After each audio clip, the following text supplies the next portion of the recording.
Today we're going to be talking about building your own deer feeder at home.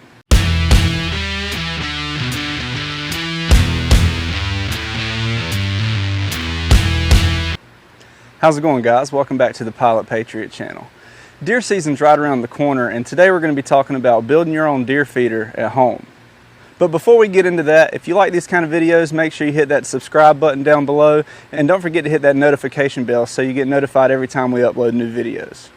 And remember, you can help support the channel by visiting pilotpatriotapparel.com, where you can get some awesome t-shirts like this right here, all patriotic and Second Amendment type stuff. You can also visit our Amazon store. We'll have those links below. Now, there are a lot of reasons for putting out a deer feeder. Number one is probably as an attractant. If you can get your deer coming to a certain spot on your property on a regular basis, it's really going to increase your chances during hunting season.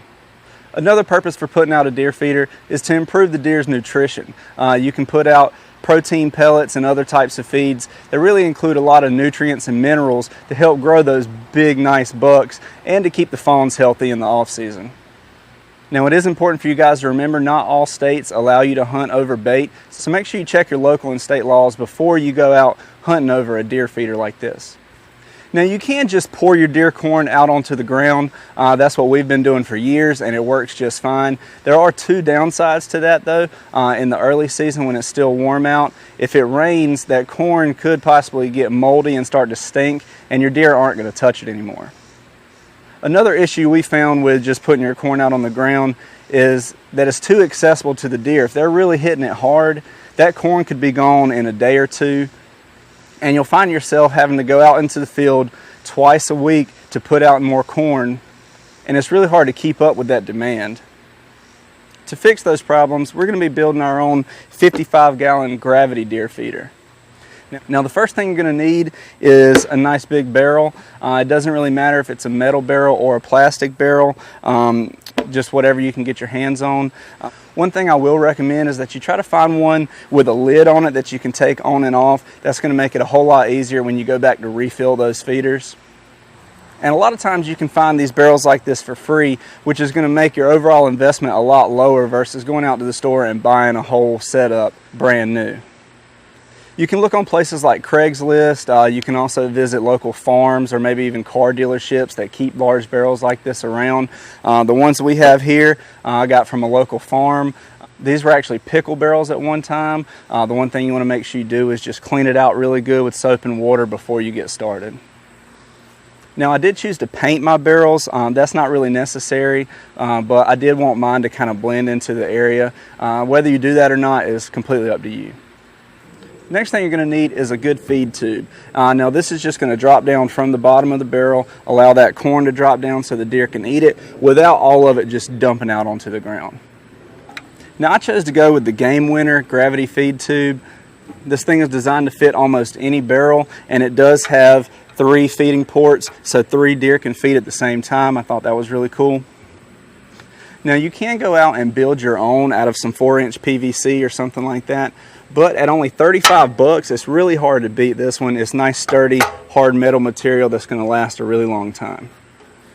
I will put a link to this in the description below, along with some other deer feeder accessories if you want to go check that out and get this for yourself. Now, this is going to come with everything you need to attach it to your barrel. All you have to do is cut a 4 3/4 inch hole in the bottom of your barrel, just like this here, and you'll bolt everything on. Now, I chose to use a jigsaw for that, so I could try to get a nice clean cut, but you can use any tools you want. Just try to get a nice clean cut so you don't have large gaps where a lot of moisture or something can get in there. Now, since this is a plastic barrel and probably even on a metal barrel, I do recommend making sure you use washers on all those bolts on the inside and outside of the barrel. That way you don't have to worry about those bolts pulling through over time. One other thing I want to show you guys while we have this set up is that it does have an adjustment sleeve right here on this tube, so you can adjust it up and down to control the flow of your corn. You drop it down lower if you want less corn to come out, bring it up a little higher if you want more corn to come out. Alright, now I think that's looking pretty good. Now, at this point you really have 2 options. You can either flip this thing right side up and rig it up so you can hang it from a tree limb or something like that. But this thing is going to be pretty heavy. A 55-gallon barrel can hold up to 350 pounds of corn if you wanted to put that much in there. So I think what we're going to do is put some legs on there. Now, if you have some galvanized fence posts laying around and the proper tools, you can build legs for this thing by yourself, just with what you have laying around and a few extra things from the hardware store. But I didn't have any of that, so I went ahead and picked up this Moultrie deer feeder leg kit. It's going to come with all the poles you need and the brackets to attach it to the barrel. Now that's specifically designed to be used with the barrels like this. So let's go ahead and get that on here and see what it looks like.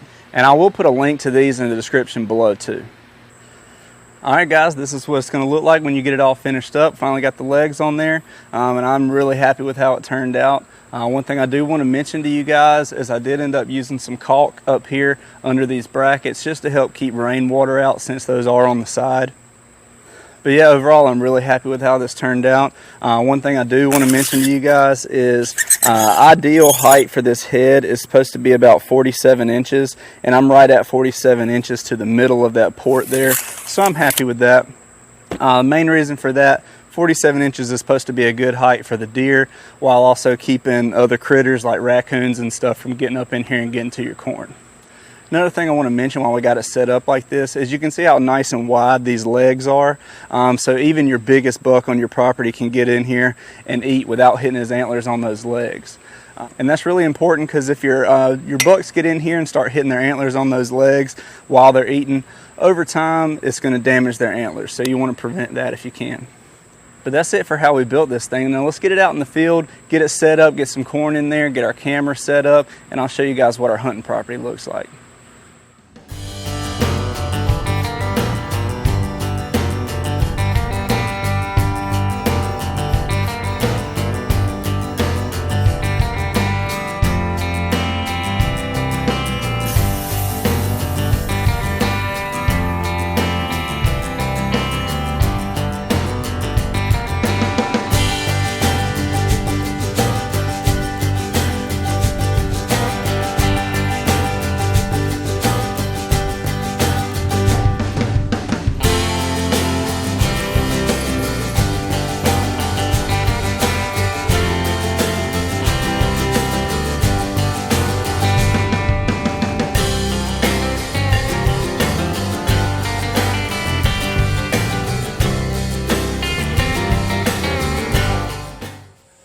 Alright guys, we're standing out here in one of our food plots we planted last year, and as you can see we got the feeder set up.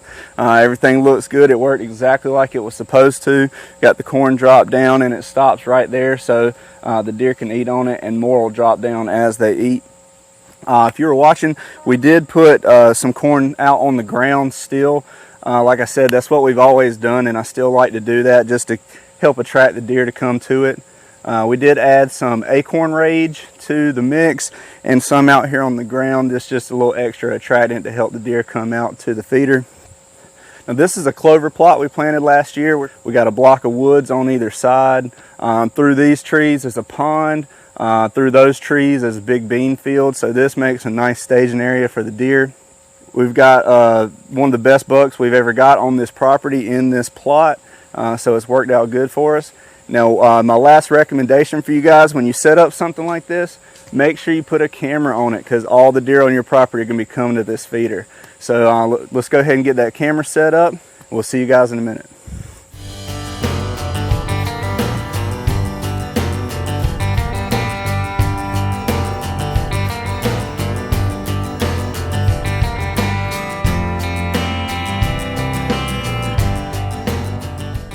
Alright guys, the camera we're using is the SpyPoint Link S.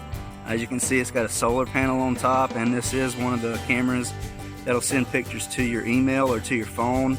So this is really the perfect camera. You can just set it and forget it, and it's never going to run out of battery. You're always going to get your pictures without having to come out to the field. I'll put a link to this in the description below.